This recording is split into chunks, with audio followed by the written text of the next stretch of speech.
ನಮಸ್ಕಾರ. ನಾನು ಪಂಚಮಿ ಉಂಡೆಗಳನ್ನು ಮಾಡಿ ತೋರಿಸ್ದೆ 5. ಈಗ ಉತ್ತರ ಕರ್ನಾಟಕ ಕಡೆಗೆ ಮಾಡುವ ಸುರುಳಿ ಹೋಳಿಗೆಯನ್ನು ಮಾಡಿ ತೋರಿಸ್ತೀನಿ ನಾನು. ಸುರುಳಿ ಹೋಳಿಗೆ ನಮ್ಮ ಕಡೆ ಮಗಳ ಮದುವೆ ಆದಾಗ ಮಗಳ ಗಂಡನ ಮನೆಗೆ ಕಳಿಸ್ಬೇಕಾದ್ರೆ ಬುತ್ತಿ ರೊಟ್ಟಿ ಜೊತೆಗೆ ಸುರುಳಿ ಹೋಳಿಗೆ ಕರ್ಜಿಕಾಯಿನ ಕಟ್ತಾರೆ. ಮತ್ತು ಶ್ರೀಮಂತ ಕಾರ್ಯಗಳು ಏನು ಮಾಡಬೇಕಾದ್ರೆ ಒಳ್ಳೆ ಶುಭ ಸಮಾರಂಭಗಳಿಗೆಲ್ಲ ಈ ಕರ್ಜಿಕಾಯಿ ಸುರುಳಿ ಹೋಳಿಗೆ ಕಾಂಬಿನೇಷನ್ ಇದ್ದೇ ಇರುತ್ತೆ. ಈಗ ಸುರುಳಿ ಹೋಳಿಗೆ ಮಾಡೋಕ್ಕೆ ಏನು ಸಾಮಗ್ರಿ ಬೇಕನ್ನೋದು ನಾನು ಹೇಳ್ತೀನಿ. ಈ ಸುರುಳಿ ಹೋಳಿಗೆಗೆ ಮೊದಲು ಬೇಕಾಗಿರೋದು ಮೈದಾ ಹಿಟ್ಟು. ಇದು ಮೈದಾ ಹಿಟ್ಟು, ಇದು ಚಿರೋಟಿ ರವೆ, ಬೆಲ್ಲ, ಕೊಬ್ಬರಿ. ಇದು ಕೊಬ್ಬರಿನೂ ಬಿಸಿ ಮಾಡ್ಕೋಬೇಕಾಗುತ್ತೆ. ಇದು ಅಕ್ಕಿ ಹಿಟ್ಟು, ಇದು ಹಚ್ಚಿ ಎಲೆ ಲಟ್ಸೋದಕ್ಕೆ ಬೇಕು. ಇದಕ್ಕೆ ಒಳಗೆ ತುಂಬೋದಕ್ಕೆ ಇದು ಹುರ್ಕಡ್ಲೆ, ಪುಟಾಣಿ ಅಂತೀವಿ ನಾವು. ಹುರ್ಕಡ್ಲಿನೂ, ಕಸಕಸೆ ಮತ್ತು ಏಲಕ್ಕಿ, ಸ್ವಲ್ಪ ತುಪ್ಪ ಹಚ್ಚೋಕ್ಕೆ, ಅದು ಹಿಟ್ಟು ಕುಟ್ಟೋದಕ್ಕೆ ತುಪ್ಪ ಬೇಕು. ಇದೆಲ್ಲ ಬೇಕು. ಇದು ಹಿಟ್ಟು ಹೇಗೆ ಕಲಿಸ್ಬೇಕನ್ನೋದು ಹೇಳ್ತೀನಿ ನಾನು. ಇದು ಮೈದಾ ಹಿಟ್ಟು, ಇದು ಚಿರೋಟಿ ರವನ ಅರ್ಧ ಗ್ಲಾಸ್ ತೊಗೋಬೇಕು. ಇದು ಮೈದಾ ಹಿಟ್ಟು 1 ಗ್ಲಾಸ್ ತೊಗೋಬೇಕು. ಅದನ್ನು ನಾವು 1 ಗಂಟೆ ಮುಂಚೆನೇ ಕಲಸಿಡಬೇಕು. ಅದಕ್ಕಾಗಿ ಇದಕ್ಕೆ ಒಂಚೂರು ಚಿಟಿಗೆ ಉಪ್ಪು ಹಾಕಿ ನಾನು ಇದನ್ನು ಸ್ವಲ್ಪ ಎಣ್ಣೆ ಹಾಕಿ ಕಲಸಿಟ್ಬಿಟ್ಟಿದ್ದೀನಿ. ಯಾಕಂದರೆ ನೆನೆಬೇಕಿದು ಹಿಟ್ಟು, ಅದಕ್ಕಾಗಿ ಮೊದಲೇ ಕಲಸಿಟ್ಬಿಟ್ಟಿದ್ದೀನಿ ನಾನು. ಇದು ಮಾಡೋಕ್ಕಿಂತ ಮುಂಚೆ 1 ಅವರ್ ಮೊದಲೇ ಮಾಡಬೇಕು. ಅದಾದಮೇಲೆ ನಾನು ಇದು ಹುರ್ಕಡ್ಲಿನ 1 ಗ್ಲಾಸ್ ತೊಗೊಂಡಿದ್ದೀನಿ ಮತ್ತು 3/4 ಗ್ಲಾಸ್ ಬೆಲ್ಲ ತೊಗೊಂಡಿದ್ದೀನಿ. ಇದೆರಡು ಮಿಕ್ಸಿ ಮಾಡಿದ್ದೀನಿ. ಈ ಮಿಕ್ಸಿಗೆ ಮಾಡಿದ್ದಕ್ಕೆ ಪುಡಿಗೆ ಇದು ಏಲಕ್ಕಿ ಪುಡಿ, ಕಸಕಸೆನೂ ಬಿಸಿ ಮಾಡ್ಕೋಬೇಕು. ಕಸಕಸೆ ಮತ್ತು ಇದು ಕೊಬ್ಬರಿ, ಇದನ್ನು ಬಿಸಿ ಮಾಡ್ಕೋಬೇಕು. ಇವನ್ನೆಲ್ಲ ಇದು ಒಳಗೆ ತುಂಬೋದು, ಇದು ಸ್ಟಫ್ ಮಾಡೋದು ಇದು ಒಳಗೆ. ಅದನ್ನು ಈ ಥರ ಕಲಸಿಟ್ಕೋಬೇಕು. ಅದು ಎಲೆ ಲಟ್ಸಿ ಇದು ಮಾಡೋದು ಹೇಗೆ ಅಂತ ತೋರಿಸ್ತೀನಿ ನಾನು.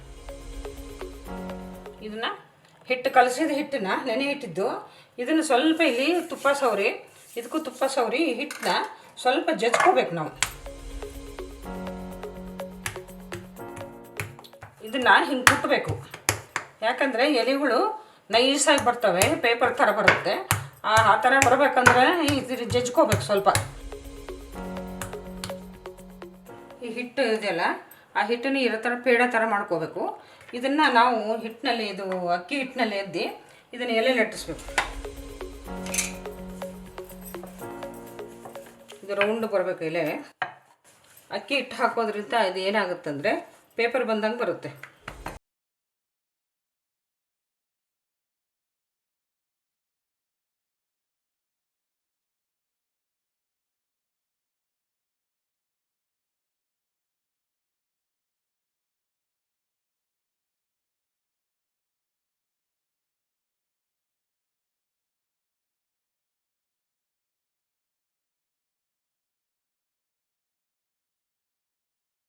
ಈ ಥರ ತೆಳ್ಳಗೆ ಪೇಪರ್ ಬಂದಂಗೆ ಬರಬೇಕು. ಈ ರೀತಿ ಎಲೆಗಳನ್ನ ಮಾಡಬೇಕು. ಅವು ಹೀಗೆ ಪೇಪರ್ ಬಂದಂಗೆ ಬರಬೇಕು ಎಲೆಗಳು. ಅದನ್ನು ಹಂಚಿನ ಮೇಲೆ ಹಾಕಬೇಕು. ಹಂಗೆ ಹಂಚು ಕಾಯಿಸ್ಬಿಟ್ಟು ಹಿಂಗೆ ಹಾಕಬೇಕು. ಇದನ್ನು ಎಣ್ಣೆಯಿಂದ ಈ ರೀತಿ ಬೇಯಿಸ್ಬೇಕು. ಹಾಕಿ ಒಂದು ಸ್ವಲ್ಪ ಹೊತ್ತು ಬಿಡಬೇಕು ಎಲೆ ಬೇಯೋದಕ್ಕೆ.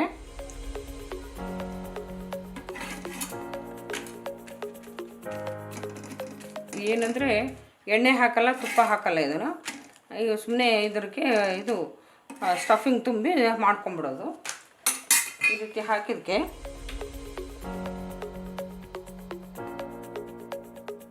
ಈ ಥರ ಹಾಕಬೇಕು. ಹಾಕಿ ಇದನ್ನು ಹೀಗೆ ಮಡಚಬೇಕು. ಇದೇ ಸುರುಳಿ ಹೋಳಿಗೆ. ಇದು ಮಡಚಿ ಈ ರೀತಿ ಮಾಡ್ಕೋಬೇಕು. ಇದನ್ನು ಮಾಡಿಕೊಂಡು ಇದೊಂದು ಒದ್ದೆ ಬಟ್ಟೆ ಇಟ್ಕೋಬೇಕು. ಇದನ್ನು ಹಂಚಿನ ಮೇಲೆ ಇಡಬೇಕು. ಈ ಥರ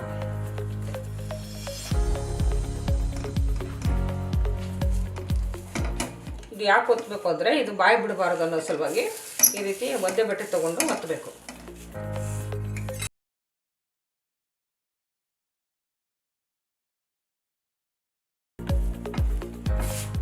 ಇಷ್ಟೇ ಇದು ಮಾಡೋದು. ಇದಕ್ಕೆ ಎಣ್ಣೆ ಏನು ಹಾಕಲ್ಲ. ಇಷ್ಟು ಮಾಡಿಬಿಟ್ರೆ ಆಯ್ತಿತ್ತು.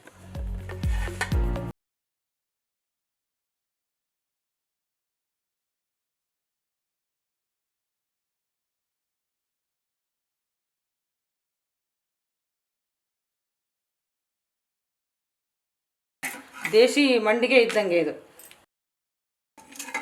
ಬಾದಾಮಿ ಹಾಲಾದರೂ ಹಾಕ್ಕೊಂಡು ತಿನ್ಬೋದು, ಬರೀ ಹಾಲಾದರೂ ಹಾಕ್ಕೊಂಡು ತಿನ್ಬೋದು.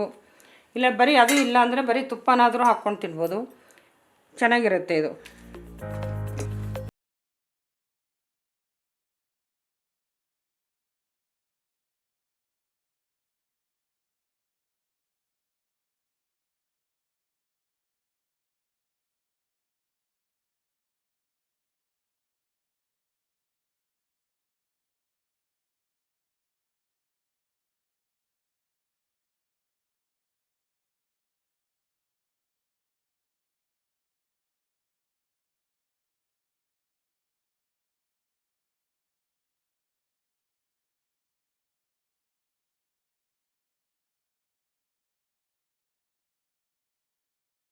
ಆಗಿದೆ.